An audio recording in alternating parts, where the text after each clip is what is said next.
Go out there and spill out your secrets every day. Don't hold the cards close to your heart. Many people, just to explain, many people think now I'll be telling me my professional secrets. Yes, yes, everything, Yeah. everything, because that's the way for people to know you. That's the way for people to know who you are, the expert that you are, the knowledge, the wisdom that you have, and you know what? If you do that, when they need someone like you, they'll remember you. So don't hold back. Secrets every day.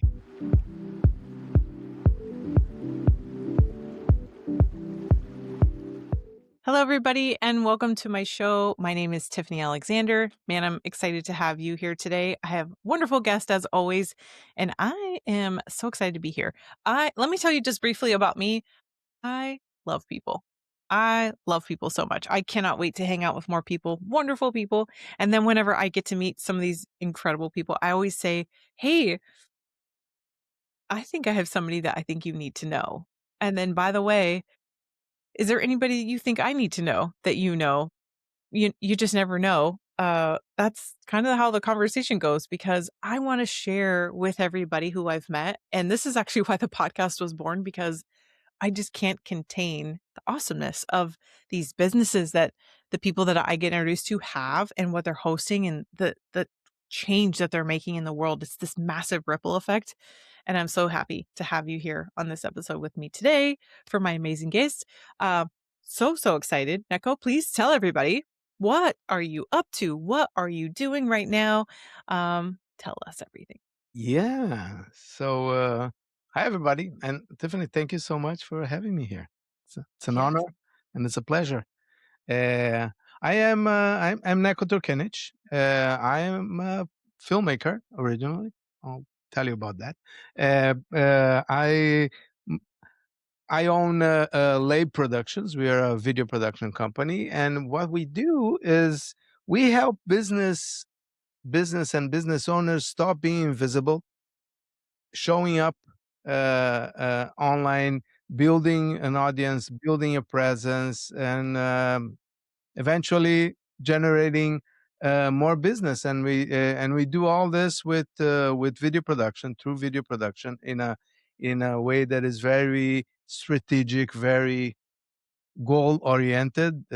No business wants to do video just to do video. Usually it's a it's a headache, but they do know that they need that. So that's what we do. We help businesses create video content consistently and strategically.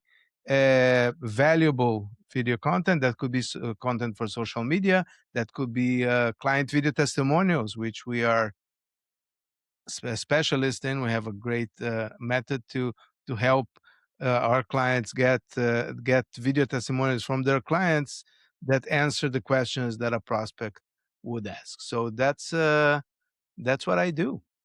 I love it. One of the fascinating things that I had time with you previously to talk about was we were mentioning how the technology that's available nowadays, you have the privilege of being able to say, "Hey, listen, if you have this camera, this thing, this type of a location where you could be, you can even remotely record to get production level quality for people that I didn't even know was possible." That's correct. As much as I said, I am a filmmaker. I've been doing this for 35 years, but what I've been doing for the last, I would say, 6 years, is remote video production. If all my clients are remote, all my productions are remote, very few exceptions. And that means that we create high quality video without having to send a video crew to a location. The other day I was interviewing a couple of guys in China. You know, it's if you have and you talk about technology, we leverage people's phones. Our phones have great cameras, Yep. and so we use a platform that allows us to record locally in people's phones, so we have access to that high resolution footage. It's not like recording over the internet, so the quality is amazing, and that's the technical side. And the professional side is that on the other side of something that looks and feels like a Zoom, you have a video professional to make sure that not only everything looks good and sounds good, but that the content, and that's super important, that the content is what you need. Right, right. And the psychology behind it, because you know what gets people to convert for the stuff that you're trying to film. And as a filmmaker, you know the shot and the angle and what needs to be said. It's like the entire package. And I love what it Eh, is you're doing. Yeah, yeah, yeah. The technical side is important, but I would say that the way you do it, even if if it isn't perfect, but you need to be doing the right kind of content. As I would say, in marketing, we say nobody cares about who you are, but they care about how you can help them. And that's our goal always, to help create content that educates, that brings value, that makes people say, "Ooh, those guys know what they're talking about." And then Right. they will remember. And when they need it, they'll call. This is so cool. Let's do this though. I want to get into your whole story. I want to unveil your journey. That's our show. Start from like where are you from and what did you want to be growing up? What'd you go to school for? I want to hear the Oh, whole bit. all right. Yeah, usually people can't pick on my accent. Of course, I have an accent, but it's kind of a mixed one. So yeah, I was born in Brazil.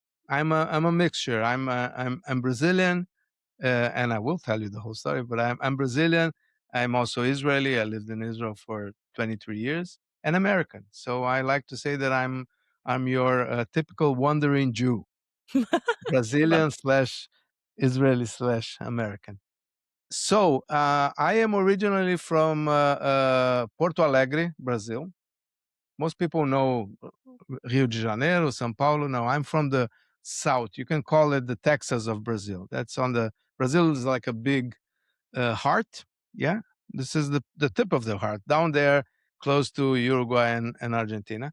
That's that's and that's where the good meat and the good barbecue comes from. That's another analogy to Texas. Yeah, so yeah, I was born in Brazil to a Jewish family. There's a small Jewish community in Brazil, not like in the States.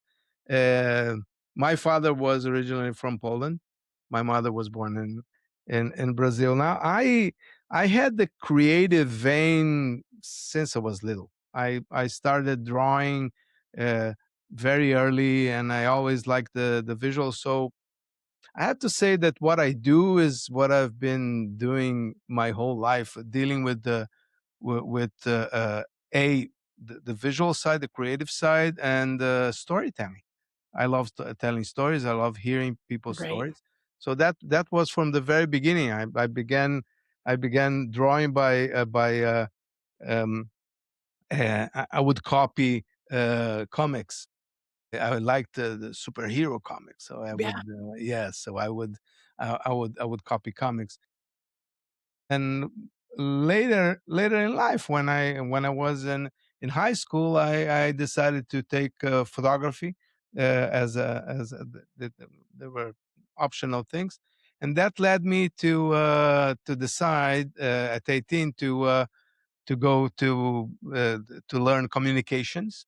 What that would be journalism. But then I left it before I finished. Here's the place to say that as a Jewish kid, I was part of a Jewish youth movement in Brazil. That's where I met my wife. So we started going together when I was 16, she was 14. Yeah. So yeah, no, we've been married for 43 years. So that's where we met. And being part of that movement, when I was very young, I always wanted to go to Israel, and so my wife and I we got married in 1982. That's ancient history. And a week after we got married, we moved to Israel. I wanted to be a kibbutznik. I don't know if I know listeners what that know is. what Yeah. a kibbutz. Today it's very different, but it's kind of a collective uh, farm. Uh, um, that's an easy way to explain it. But it's a lot of ideology behind it, of course, and so I wanted really wanted to be a kibbutznik, to work in the land, and that's Mm. what I did. So after studying journalism for 3 years, I left university. I didn't finish, and I went to Israel with my wife, and I worked in the land for almost 10 years, Wow. uh, with tractors, and so I learned a lot. Yeah. So I was in agriculture for 10 years. I became a specialist in irrigation. Israel is one of the leading countries in irrigation technology, and that's because from it doesn't rain there.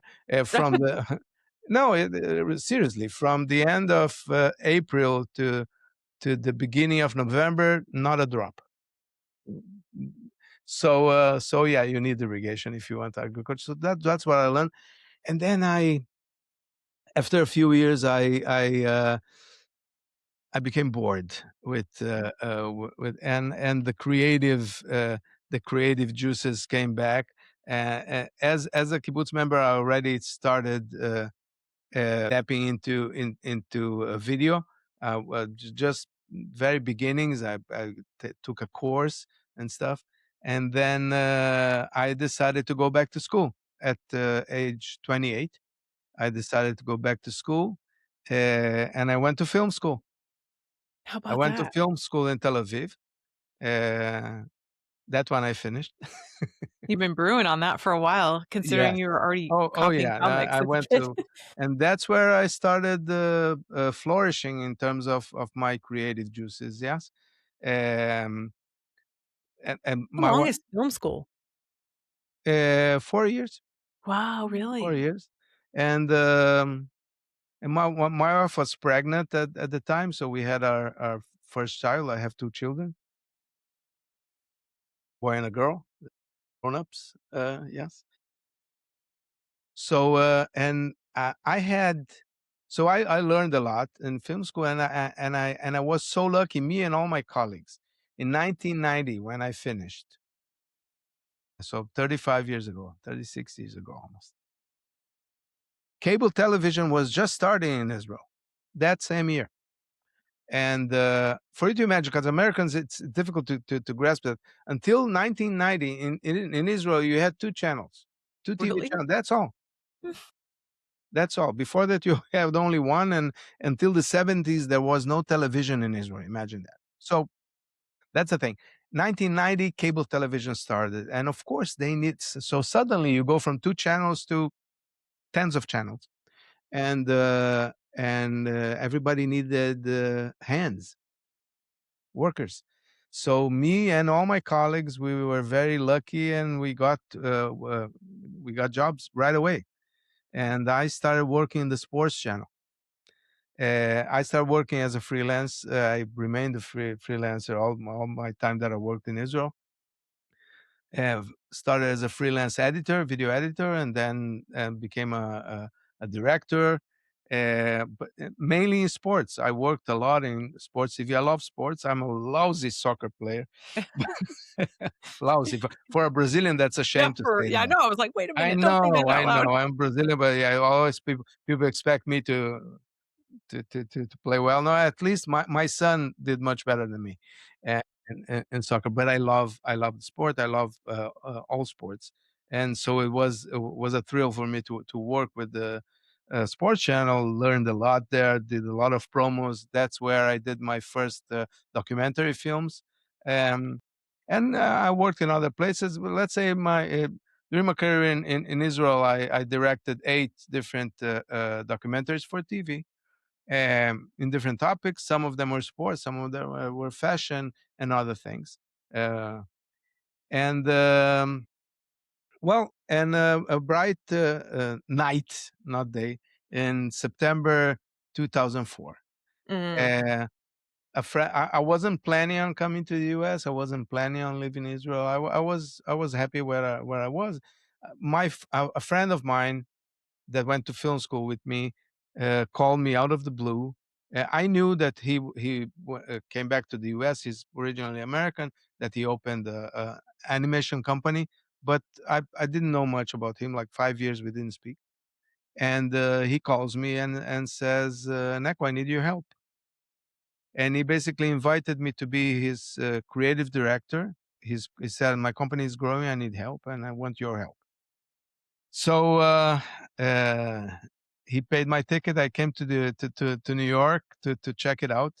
Um, and I liked what I was being offered. And then I came back to Israel and have a conversation with my family. My both my children were teenagers. My daughter was 17. My son was 15. And my wife is a teacher. And happily for me, the family decided, let's go. Yeah. So yeah, we family took a chance and we came to the US, and we didn't know for how long it would be. And here I am, 21 years after. Right? Yes. Uh, Now, you sorry. took that creative director position. How long were you there?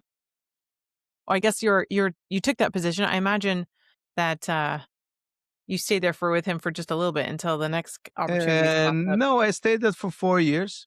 Yeah. For 4 years, and then I moved on to yet another an animation company. Stayed there for 1 year, and after that, well, that years of the crisis. If you the Mhm. 2008, Yep. yeah, bad times. I lost my job there, and I went back to being a freelancer until I decided to create my own company. And that's the thing. After a certain age, as much as a professional you are, being a freelance is difficult, and you're overqualified for everything. Yeah. Uh, but when you create your own company, you're more than 20 years of experience back then. They're an advantage. So that's when I started my own video production company. That was 13 years ago. uh, it was called Video SEO Pro. I had a partner called David Vogel, who's my friend until this day, and we started creating video content for businesses. Wow. And that's when I started being a businessman. I didn't have any connection with business until then. I was as far from business as you can be as a creative. I thought sales was a bad word for me. Yeah, So I had a long learning curve, and long story short, the long story long. I'm telling you, huh? No, I love it. I told you I speak a lot. Storytelling, it's the best. Yes.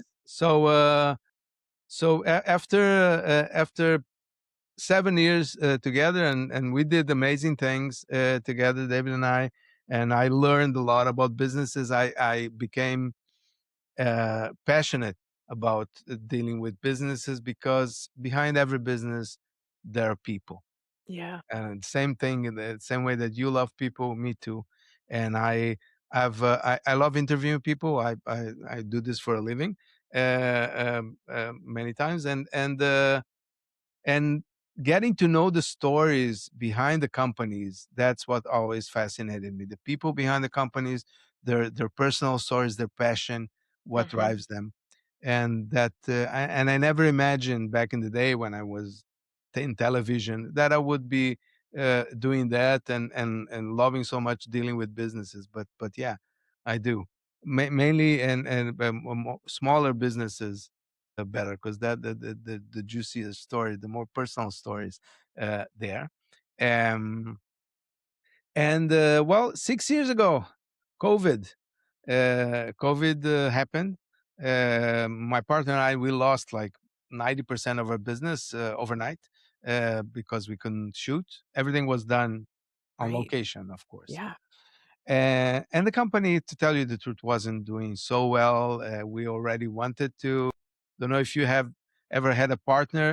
I spent more time with him than with my wife, and it was, as I said, we're still friends, but it came the time to take our separate ways. So and COVID helped with that. Uh, so that's when we dissolved the company, and I started my own company, which is Labe, uh, which I have until today. By the way, Labe means lion in Yiddish. That's also my Hebrew name. Every Jew has a Hebrew name. Yeah. So And from the very beginning, I was focused on remote video production. Of course, with COVID, there was no other option. Yeah. But after COVID, I continue with that because Mhm. I saw that I could do much more. I could serve much more companies, much wider. Because before I worked here in my region. By the way, I'm in White Plains, New York, Yeah. Westchester. Yeah. Um, and I started to expand. I started having clients all over the place and enjoying it too. So that's how I got to where I am today. I love that. Now you are doing so good. I like we've had multiple conversations already about like the clients that you service and the deals that you're doing for them. It's just so awesome. But really being an entrepreneur and having your own company, it's a lot of work. Like why I think you kind of already said it, but like why do you keep showing up? Why do you keep do what you do? Well, because I love it. I love it. Granted, I'm two things, and I'm gonna be completely sincere here. I'm not in a position where I can stop working. I do need to work for a living, but that's not the. I would be lying if didn't say that. But that's not the only reason. I really love what I do. The And I think, and I thought about it because I'm gonna be 65 now in May. So I have many friends that they ask me, "You're not gonna retire or something like that?" And no, I don't wanna retire. Even if I didn't need to work, maybe I would do things a little bit different, but I wouldn't stop because, it's, you know, it's what I love doing. Hmm. I love hearing that from you at at age 65 because I'm at 42 and I'm like, if I just won the lottery, I would still probably work tomorrow. I mean, I'd go on a vacation real quick, but I would jump right back into moving Yeah, yeah, you people could and choose better, like yeah, what kind of work you do, and because you not always have to choose. But no, definitely I wouldn't stop. yeah. Man, that's awesome. So at this point, people are thinking, wait, maybe you could do the services you do for me. Like, am I a good fit? Where's your favorite place for people to come find you? So you can find the easiest place to find me is on LinkedIn. I would say I'm there. I'm very active on LinkedIn. I'm posting posting there almost every day. So LinkedIn, find me on LinkedIn, or my website is labeproductions.com, Leib productions.com. Uh, yeah, I would say those are the two. Oh, well, I'm in other social media, but that's the main place where to find me. Perfect. And, if you're looking for his other social media, all the links are in all the show notes below. But I love his LinkedIn account because I get to see his posts too, and he practices what he preaches. Like, he puts really good video content on his, and then when I get the privilege of scrolling through it, I get to see some of your videos, and they're really good. I'm like, "Oh, that's right, I need to film a video today. I should do what you're doing." Um Everybody says that, like, yeah, I should be doing video. I know you shouldn't should yourself, but, it's nice to No, no, you're right. You're right. Well, but that's one of the things that we help people do by having a system. I wouldn't be doing 6 times a week if I didn't have a system, and I wasn't. And I have to tell you that I didn't get any results from LinkedIn until a year and a half ago, yeah, and I've been on LinkedIn forever.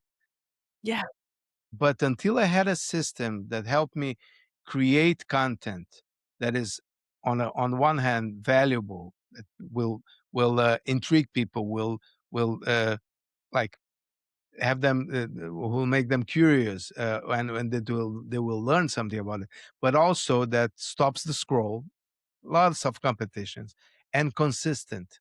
One of the things that I always say to people, consistency is key. Consistency on if you want to get results from social media, you need to be, I like to say, religiously consistent. mhm, yeah, Meaning your posting schedule is sacred. You don't miss. mhm. And there are ways to do that, and that's where I help people. 100%. This is so fun. I love how you've gone over so much of this stuff. What's next on the horizon? Like, what do you got in the works? Well, I'm what's next on the horizon? I'm very excited about a program that I launched end of last year called Video Vantage, which is a program exactly to help business owners create valuable content consistently. Um, the goal basically is to create 12 videos a month, investing less than 2 hours a month. Because I kind of I identify the problem as my problem. Like as a business owner, I don't have time. I don't know what to say. I don't know how to do it, and I know that video is important, but I'm not doing it. So that's and I'm very excited about this program. I'm putting it out there now. I already have a couple of clients on it. I this 2 weeks ago I launched a beta test program because I want to get more people on that program because I know it works because it works for me. So I'm super excited about that. Oh, that's awesome. That's awesome. All right, that's my last question that I've got for you. What do you want to leave with everybody for the last little bit of the show as your golden nuggets, your words of wisdom that we get to end with? Okay, my golden nugget would be: go out there and spill out your secrets every day. Don't Really? hold the cards close to your heart. Like many people, just to explain, many people think now I'll be telling me my professional secrets. Yes, yes, Yeah, yeah, tell everything, yeah. everything, because that's why that's a way for people to know you. That's a way for people to know who you are, the expert that you are, the knowledge, the wisdom that you have, Right, and you know what? If you do that, when they need someone like you, they'll remember you. But right. so don't hold back. Secrets every day. I love that. That's so good. I think everybody needs to say that. And you, by all means, we've got that recorded, so we're going to post it everywhere. Thank you so much, Neko, for your time. I'm so Thank grateful you. that you got to come on and we get to share your story. I get to hear more about you than I think we previously even hung out to talk together. So thank you for that. And then thank you, you guys, for staying this long and watching the whole episode. And I look forward to seeing you guys on future episodes. So thank you for your time and go have a great day. Thank you. Bye.